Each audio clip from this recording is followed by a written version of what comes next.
Celui-ci, Franco, avec les 7 de Franco. L'émission, on pose 7 questions à une invitée spéciale. Aujourd'hui, on a avec nous la fameuse Anouk Meunier. Bonjour, bienvenue. Franco, c'est le fun, je suis contente. Est-ce que vous êtes prête pour cette question? Oui, je ne sais pas si je devrais avoir peur. Non. OK. Question 1. Où avez-vous grandi? J'ai grandi à Boucherville. Je suis née à Montréal, mais j'ai grandi à Boucherville et j'y suis toujours. Alors moi, j'ai toujours demeuré là. J'ai fait mon primaire, mon secondaire là. Mes amis, j'ai encore des amis qui sont là. J'ai encore de la famille là. Alors c'est vraiment mon petit environnement. Parfait. Question 2. Vous vous levez souvent tôt le matin à cause de Salut Bonjour? Oui, moins maintenant, par exemple. OK. Mais vous avez expérience. Une fois de temps en temps. Oui. Okay, donc, vous pouvez répondre à cette question. À quel endroit au Québec peut-on admirer le plus beau lever de soleil? Ben c'est ici, à Montréal, oui. Dans le Vieux-Port. Nous, on a souvent fait des matins dans le Vieux-Port à la météo. Les gens vont s'en rappeler. Et là, on avait un splendide lever de soleil. C'est d'assister à ça, là, c'est vrai que c'est difficile de se lever à 2h30 le matin. Mais une fois qu'on se déplace, qu'on est sur notre lieu de tournage, puis qu'on a un ciel orange, rose, toutes les couleurs, puis qu'on savoure ce moment-là, là, on sent qu'il y a quelque chose de spécial. OK. Question 3. Lorsque vous êtes devant la caméra, comment imaginez-vous votre audience? Ben moi, ce que j'aime, c'est de penser que je m'adresse toujours directement à quelqu'un. Comme là, je parle, là, puis je sais qu'il y a des gens qui nous écoutent. Voyez-vous un homme, une femme, un couple? Je vois plein de monde parce que j'ai envie de parler avec plein de monde. Puis c'est ce que j'aime de mon travail, c'est cet échange-là que j'ai avec le public. Puis il y a beaucoup de gens qui m'arrêtent dans la rue, quand ce soit à l'épicerie, à la pharmacie, on jase. Puis moi, j'aime ça parce que j'ai l'impression que si les gens m'abordent de façon aussi spontanée, c'est parce qu'à quelque part, je réussis à aller les rejoindre dans leur salon. Puis c'est comme s'il n'y avait pas de barrière entre eux et moi. Donc, je suis toujours contente quand quelqu'un vient me parler, puis je prends toujours le temps de parler aux gens. Parfait. Question 4. De quoi vos amis se plaignent le plus à propos de vous? On te voit plus! C'est parce que j'ai été tellement occupée ces derniers mois. J'ai été vraiment, vraiment chanceuse, mais si on recule là, au début de l'été, je faisais accès illimité du lundi au jeudi. Après ça, le vendredi matin, je faisais un petit teaser pour Salut Bonjour Week-end. Je m'en allais à Québec. J'avais mon meeting le vendredi. Samedi, dimanche, je faisais l'émission. Puis là, je revenais le dimanche pour recommencer ma semaine. Puis à travers ça, je faisais aussi les bloopers, TVA, et je préparais le gala de la rentrée. Donc, je faisais tout ça en même temps. Puis là, mes amis, allô? Existe-tu encore? Tout va bien? Là, j'essayais d'envoyer un petit texto des fois, un petit courriel, mais c'est sûr que des fois, le temps me manque parce que j'ai un horaire chargé. Mais là, c'est drôle que je te dise ça parce qu'en fin de semaine, j'ai un gros souper de filles avec ma gang de filles. Fait que je vais rattraper le temps perdu. OK. Prochaine question. Quel roman vous a le plus touché? Quel roman m'a le plus touché?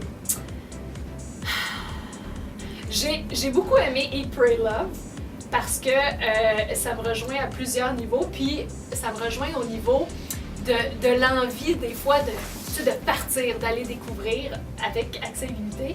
Moi, j'ai la chance de voyager, alors c'est le fun, je voyage pour le travail. Cette fille-là, elle a tout quitté pour aller se trouver une autre vie dans 3 pays différents. Que ce soit au niveau culinaire, que ce soit au niveau spirituel, je trouve que c'est un livre qui m'a transportée à tous les niveaux. Puis c'est un livre où, chaque fois que je tournais la page, c'est comme si je voyais son environnement, je voyais qu'est-ce qu'elle mangeait, je goûtais presque les plats quand elle est en Italie puis qu'elle décrit les plats. Donc ça, c'est un roman que j'ai beaucoup aimé. Le dernier que j'ai lu, par exemple, c'est un roman plus effrayant quand même, ça s'appelait 13 et demi. Alors, pour ceux qui sont amateurs de suspense, là, ça c'était très bon aussi. Question 6. Qui était ton idole à l'adolescence? Mon idole à l'adolescence? C'est drôle, hein, parce que malgré le fait que j'ai la chance d'interviewer beaucoup de monde dans mon métier, je sais pas si j'ai eu vraiment une idole à l'adolescence. Vous avez 13 ans, 12 ans. Ah ben moi j'ai toujours été une fan des groupes de musique là. Moi j'ai trippé là. Quand j'étais jeune là, j'ai trippé sur les bébés. Je leur écrivais à leur fan club en espérant qu'ils me répondent. J'ai trippé sur Julie Masque. Quand j'étais vraiment jeune là, j'écoutais mes cassettes en boucle. Je les usais à la corde. Puis plus j'ai vieilli, plus je me suis rapprochée du milieu dans lequel je travaille. Plus je me suis rendu compte que j'avais pas nécessairement d'idole. Il y a des gens que j'admire pour leur carrière. Tu sais, des fois, je me dis, waouh, Oprah, tu sais, c'est fascinant, qu'est-ce qu'elle fait. Je suis allée la voir quand elle était au Centre Bell il y a pas si longtemps à Montréal. Puis je me dis, ça, c'est quelqu'un peut-être que j'aimerais interviewer à un moment donné dans ma vie. Mais tu vois, j'ai fait Céline Dion cette année. J'ai fait Céline pendant 12 minutes, puis j'ai eu aussi une entrevue avec René Angélil. Donc ça, c'était un bel accomplissement, puis j'admire bien certainement le parcours de cette femme-là, ça c'est certain. Oui, OK. Céline, la prochaine pour les 7 questions, c'est bon. Ah oui! La place est chaude. OK, dernière question. Déjà? Oui. Ben voyons. Est-ce que tout est pardonnable? Oh, c'est une bonne question, ça. Oh, ça va dans plusieurs directions, là, dans notre vie aujourd'hui. Est-ce que tout est pardonnable? Non. Je pense pas que tout est pardonnable.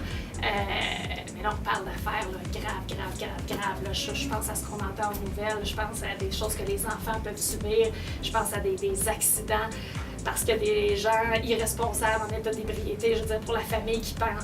Tout ce volet-là, toutes ces choses dramatiques-là qu'on entend aux nouvelles, je sais qu'il y en a qui réussissent à pardonner. Là, j'imagine que, mais tu sais, on le dit toujours, hein, quand on est dans la situation, quand c'est nous que ça affecte, des fois on réagit différemment, puis c'est facile pour moi de dire « Oh mon Dieu, c'est impardonnable ». Mais si c'était à mon tour de vivre quelque chose de la sorte, ben, peut-être que je réagirais différemment. Je pense que une fois qu'on est plongé dedans, là, c'est une autre dimension. Là, mais c'est sûr qu'il y a tout ce qui est crime, tout ce qui est torture des enfants, de maltraiter n'importe qui, en fait. Là, c'est de la misère à pardonner. Là. OK. Donc, on a terminé notre émission. Merci beaucoup, Anouk. Mais toi, j'ai rien à te pardonner, parce que ça va bien. Ma relation avec le château va bien. Excellent. Merci beaucoup. Merci. Salut. Bye.